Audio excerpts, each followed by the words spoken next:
Hi there. Welcome to your inward journey. First of all, thanks for joining me on this wonderful Thursday evening. So on your inward journey, this isn't science. This is Zenitation, your gateway to a modern day meditation without all the scientific exploration. So as you enter the corridor into modern day meditation, what I like to refer to as soliciting solitude, go ahead and imagine coming into contact with an alien, a higher intelligence, learning in a split second that a luminous joy is on your side. Go ahead and imagine also that you made contact in such a simple way that there's no need to ever again feel helplessly out of touch with something you always suspected but could never quite reach. How would you feel? A helpful wisdom, a flash of insight, an aha, or an epiphany? The feeling of a loving, powerful presence. How would you feel? Go ahead and comment there in the chat. I'd say it'd be a pinnacle in your life experience into spiritual awe. So this corridor opens the door to all of my Soliciting Solitude extras in my online courses that are part of my club. You're also going to be able to get acquainted with other like-minded people that are in Musing with Tonya Dee on my social media private group page, including Soliciting Solitude and my other courses that I offer online. You'll be able to discuss and share other questions and topics.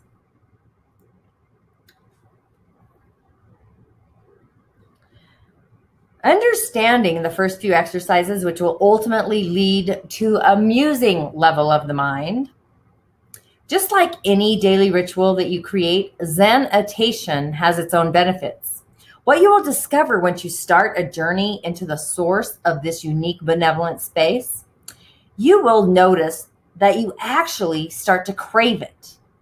And once you notice, the output of your life starts to actually change. Why? When you start a ritual of soliciting solitude, you practice getting into your own inner spirit, and connecting with this energy automatically brings you into the present moment. It raises your frequency or your vibration. It opens you up to receive unlimited information and ideas. It relaxes you and relieves stress. It strengthens your intuition and your ability to focus. It allows your inner voice to stream in and hear more clearly. It fills you with light and love. It shifts your mood to an optimistic venue, and it creates more self-love. Soliciting solitude, along with being in a Zenitation space, is like riding a sensational airwave to bliss. Here are some short and simple steps of different ways to Zenitate. Basic solitude. Sit in a comfortable chair, cross-leg position on the floor, or even in a chair with your hands on your knees or in your lap. Sit up straight and relax your entire face, especially your jaw and your forehead. Close your eyes, or if it helps you to focus and not fall asleep, keep them open and gaze softly at a spot on the ground a couple feet in front of you. Focus on your breathing. Notice it moving in and out of your body. You don't have to breathe in any special way, just actually focus on it. Gently release any thoughts that come into your brain and refocus on your breathing. Keep your mind clear and as empty as possible. Listen for intuitive hits that may or may not come through. Ta-da! That's it. It's not so difficult, now is it? Now here are some options and suggestions. Set a timer. You've got enough distracting thoughts without checking the clock to see how long you've been at it every 30 seconds, right? Light a candle and focus on it. Sometimes having a place to rest your eyes can help you get centered and into the Zen. Sit and face a candle that you place on the floor in front of you while you meditate and see if that works for you. Imagine a bright beam of light shooting down from the sky, shining in through the top of your head, running through your entire body, out of the base of your spine and up to the sky again, so that it actually makes a complete circle. I sometimes find it's easier to focus on this than the ever popular breathing method, actually. Plus, it fills me up with energy and light, and it makes me feel more energetically connected to spirit. And who doesn't want that? Use a mantra. Sometimes when the crickets are blasting in my head or overly active, it's nice to bring in a mantra to cleanse them out. I might repeat a word or even a phrase in my mind, like Om, or start my day off with I am enough. And more importantly, I love myself to just chant that throughout the day. Something that makes me feel good and actually radiates out of my entire being. They're fairly neutral, or you could use something simmery if that's your thing, simmering like a hot cup of coffee that you're just reminiscing with in the early morning, I guess, if that works for you and that's your kind of thing, or even a glass of wine. Just marinate with that. Try and do it first thing in the morning so that you're not distracted by whatever your day brings. You'll also be more connected just by waking up first thing in the morning, right from asleep. And if there's something in your life that you're working on or through, you can set an intention and ask for help during your meditation practice. So listening solitude is about receiving information from the universe. Setting intentions and praying are about sending information out to the universe. And there are two ways you can do this. You can start with a question, something like this. And this is what I do. How do I deal with my pain in the ass teenage son? And see what, if any, answers download while you meditate. Or meditate first, open the channels and clear the clutter and the idle chatter. And then ask your question in a space of clarity and connection. Then see what, if anything, actually comes to you. Guided meditation. There are countless ways and information in my Soliciting Solitude course that can get you in your zone. I walk you through meditations. I suggest the guided route when you first start out if you're having trouble wrangling your mind into submission. They also make amazing training wheels to get you going, especially if you want to focus on something specific. There are also guided meditation centers all over the place. And it's nice once in a while to do a group meditation. You can really feed off the energy of the group and get the discipline to sit there for an extended period of time. Go ahead and do a search for meditation centers or ashrams in your area. Sometimes yoga studios hold guided meditations as well. Chanting. Chanting is also a great way to get you into the zone. You can repeat a mantra over and over out loud on your own, or if you prefer to avoid getting busted and possibly ridiculed, you can go to a group by attending a kirtan meditation class. And kirtan involves a call and response chanting of a Sanskrit mantra or devotional song. And you can attend a class at a yoga studio again or a meditation center. There's also transcendental meditation, and it's a form that involves repeating mantras and sitting twice a day for around 20 minutes at a time.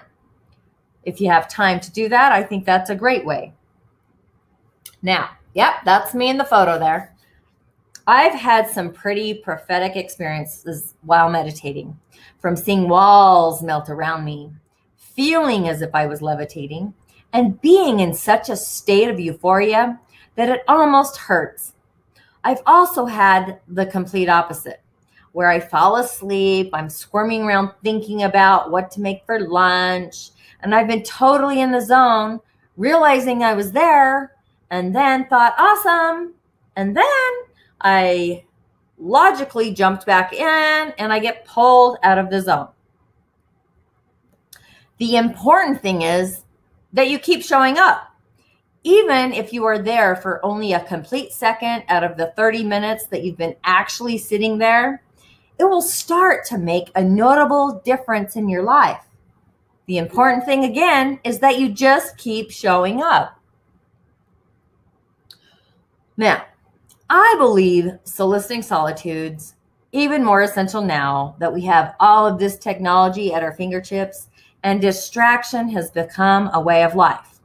Even though we as a group are becoming more and more conscious, I'm amazed how at the same time our attention spans are rapidly shrinking. And I've noticed that you could be in a conversation with someone and they get a text in the middle and they completely check out. It actually blows my mind that we can even speak in full sentences. Aside from being one of the most powerful tools in our consciousness raising box, soliciting solitude is a much needed respite from all the madness, and it will help us from becoming a bunch of scatterbrained Looney Tunes as we zoom around our exciting and extremely amazing world. Why solicit solitude? The number one reason is your innate being needs tending. And when we create and maintain a space of solitude, we're acknowledging that we take our essential being seriously. Every time we meditate, pray, or engage in our spirit, in reading spiritual practices, we are honoring our light within, honoring our amazing selves, our highest potential. We're attuning ourselves with the sacred. Every day there is so much that we have to do. Work, personal maintenance, wake up, brush, comb, drink juice, get the kids to school, get to work, meetings, go to lunch. In my case, visit the dermatologist, do laundry, pick up the dry cleaning, spend time with our significant other. And sometimes that's a difficult task. Attend PTA meetings, call our friends, buy birthday presents for our parents, walk the dog, in my case, Didymus. Not to mention to thinking about what's on TV or what's for dinner. We all go at length about the things we have to do and all the things we want to do. And they're all very important, but that doesn't mean that our spirit should ever be neglected. There are so many amazing people, sincere seekers who resist the idea of soliciting solitude. Sometimes they just haven't found a practice that actually suits them. Often they don't understand exactly what it does to solicit solitude. For example, what it's supposed to do. Rituals like meditation help us stay connected to the sacred in ourselves. If we feel lost, it helps us to find ourselves. In the practice is how we cultivate our spiritual garden. Different people tend to prefer different practices, just as different gardens grow different plants. But I'm optimistic that there is some regular form of meditation practice for everybody out there. What you will discover as you start your journey into solitude, that if you never manage to feel completely engaged to your spirit, your body, or your soul, a new world will open up for you. It's in the holistic awareness that the mind, body, and spirit are intrinsically connected. When the Sufis of the East whirl, for example, they're using the movement of the body to center and balance their spirits and souls. And for thousands of years, the mystic yogis have known that we can use physical postures to actually change our state of mind.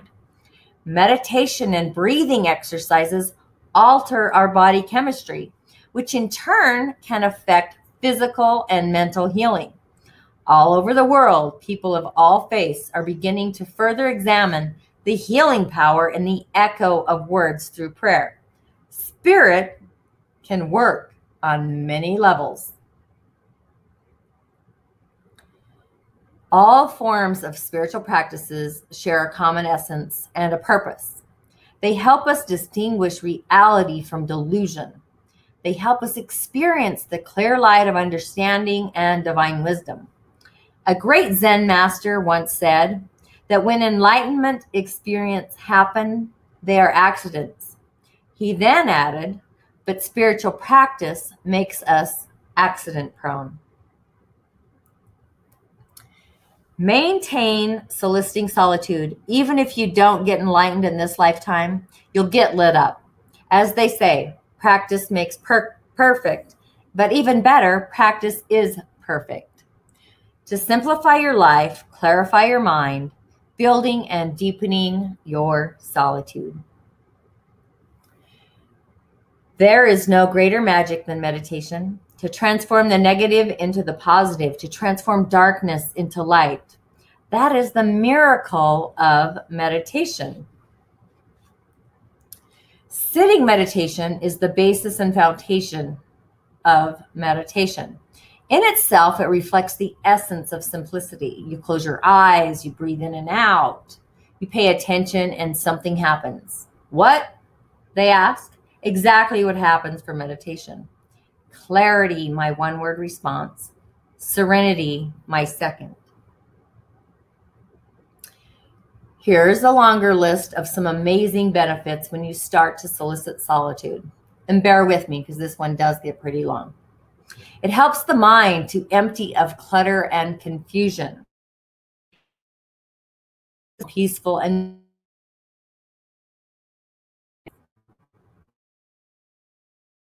grounded and balanced and perception. It helps being in life become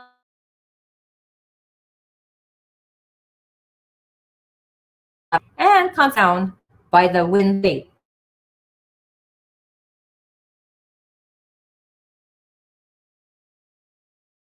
Yes,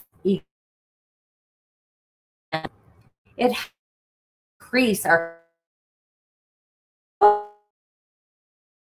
greater insight into the nature of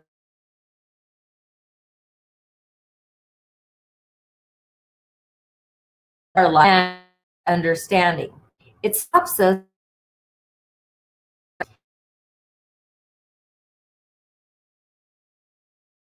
health benefits and has been credited with aiding in the healing process and improving ailments such as asthma, hypertension, even migraine headaches, stress, as well as some attention deficit disorders too. There are many reasons for your interest in soliciting solitude, multi-layered reasons actually, spiritual as well as physical and emotional. Here are a few of them. To cultivate ideals like wisdom, love, and compassion. To slow down minds that are restless, speedy, or detached. To help handle physical problems that have a mental or emotional component. To reconnect the soul, body, and spirit, which is my favorite. To control minds that are filled with uncontrollable, fearful, angry, or obsessive thoughts. To get more understanding into your own behavior. To meet fellow seekers. And to open the heart and awaken the mind. To realize the divine, the source, or my favorite, the Great Spirit. And last, how about to just become enlightened? It's exquisitely simple, as well as practical, and more importantly, it's healthy. It just makes great sense. It's safe, it's non-invasive, and it doesn't fill you with toxic chemicals. It's natural, organic, and homegrown. It feels good, and it's good for us. A meditation a day keeps depression away. Anyone can do it. And it's not exactly what people think it is. It's not always about sitting still and closing your eyes. There are numerous ways to create a space of solitude, including movement or dance, sound, music, and visual imagery. Some people do chanting, some visualize, some need to do a guided meditation. By extension, anything that connects you to your natural mind. your innate awareness and wakefulness, the divine within you, around us.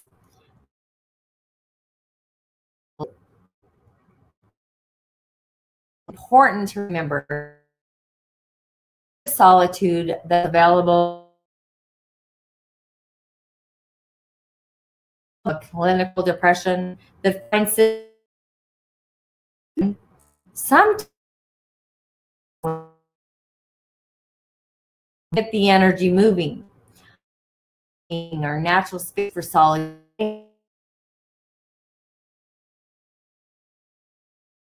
Suffering from depression. The main intention cultivation of mindfulness, meaning anything that helps us reach that goal, can be defined as solitude. Every act done in the sunlight of awareness becomes sacred. For example, washing dishes, scrubbing a floor, even changing a diaper can all be part of a way to solicit solitude. Manual labor, because it requires concentration and attention, is particularly conducive to the cultivation of creating awareness in soliciting solitude. There are natural or nature ways to solicit solitude too. For example, spending time in a garden weeding, watering, and moving the soil creates a space of being there fully. There is just nothing else to be or worry about, and nowhere else I'd rather be. Playing music, for example, like a piano or a guitar, where each note requires perfect attention and mindfulness. If thoughts intrude, the off-key notes will provide instant feedback. For me, walking Sir-Didymus through the complex keeps me attuned, noticing everything on the path, hearing every sound, every bird call, rustling leaves, nowhere to be and nothing else to do, nothing missing and nothing in excess, the best of all possible worlds. Another one of my favorites is being near water or the sound of water. Sitting by the beach, I sense the waves washing away everything, and no need to watch my breath because the waves do it for me. Solitude creates an awareness of one. It is whole and flowing, ecstatic, not static. The thing about it that's so remarkable is that the experience can be replicated. It's a time-tested inner science based on a technique that has been practiced for centuries. Those who enjoy solitude today derive the same sense of well-being as those who created it centuries ago. But the nature of the heart and the mind stays the same. Basic instructions for sitting are deceptively simple, and they're not very different today than they were 2,500 years ago. First, sit on a cushion or a mat with your legs crossed in a comfortable position, as comfortable as possible. And if you find it difficult to get comfortable in that position, just don't give up. Remember, we are here to cultivate with the mind, not your knees. Sit in a chair or on a couch if need be. Keep your back as straight as possible. Relax and don't tense up. Don't tilt or lean your head or your neck. They should be centered, and let your shoulders fall naturally. Put your hands comfortably on your lap or even on your knees. Now, you can keep your eyes open, closed, or half closed. Most people prefer to begin with eyes that are closed or half closed. Whatever you decide and whatever works for you, that is perfect. Breathe in and out through your nostrils. As you do this, concentrate on the physical sensation of the air going in and out through your nostrils. Feel the physical sensations.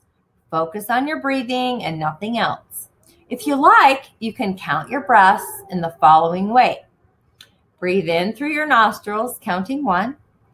Breathe out through your nostrils, counting 2. Breathe in through your nostrils, counting 3.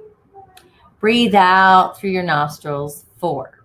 Continue doing this until you count to 10, and then go ahead and do it again. relax. Relax and stay open and loose. Keep your body quiet and your breathing calm, natural, and easy. Let everything settle in naturally in its own way, in its own place, and in its own time. Stay in the moment. By staying in the moment, you're in the divine sacred. You're actually in the present. You're in the here and you're in the now. Whenever a thought, a feeling, a perception, or a memory occurs while you're here, let it go and don't follow it. Simply concentrate on your breathing and do the same things with all the other forms of distractions. If you hear a noise, feel an itch, see a movement, let it go. Keep your mind focused on your breathing. And when the mind wanders, and it will, simply bring it back to the object of attention, the sensation of the breath and your nostrils. Keep returning again and again to the breathing mechanism, to the simple awareness of your breath. This is mindfulness of breathing at the basic creation of solitude. With that said, if you like variety, lack the time, or any other reason you find to not solicit solitude, you can just tune in and listen on. I have different acts and stages for your beginning phase. The first act to get you initially started, exploring solitude and many ways of creating it. There are the 3 steps of solitude, which include step 1, which is arriving and centering. Step 2 is intensifying and focusing. Step 3 is releasing and allowing. And post-solitude is a transition and integration. There's also a ritual to do for 7 days, plus an entire corridor to get you into the doorway of solitude. To start your inward journey, this new online meditation course is only $97 at club.tonyadee.tv. There's an offer there for you. And just so you're aware, I'll be updating this course regularly, adding different meditation series depending on your gift order. And when I talk about gift orders, I'm talking about if you're clairaudient, obviously hearing. If you're clairvoyant, is visual. And your kinesthetic gifts, which are more of your senses. So I'll be uploading from my Nature Series podcast all of my elemental meditations connecting you to the elements in the physical to clear space in your inward journey as well. So with all of that said, I want to congratulate and thank you for showing up today. And I hope to see you start your inward journey today. Cheers and thanks again.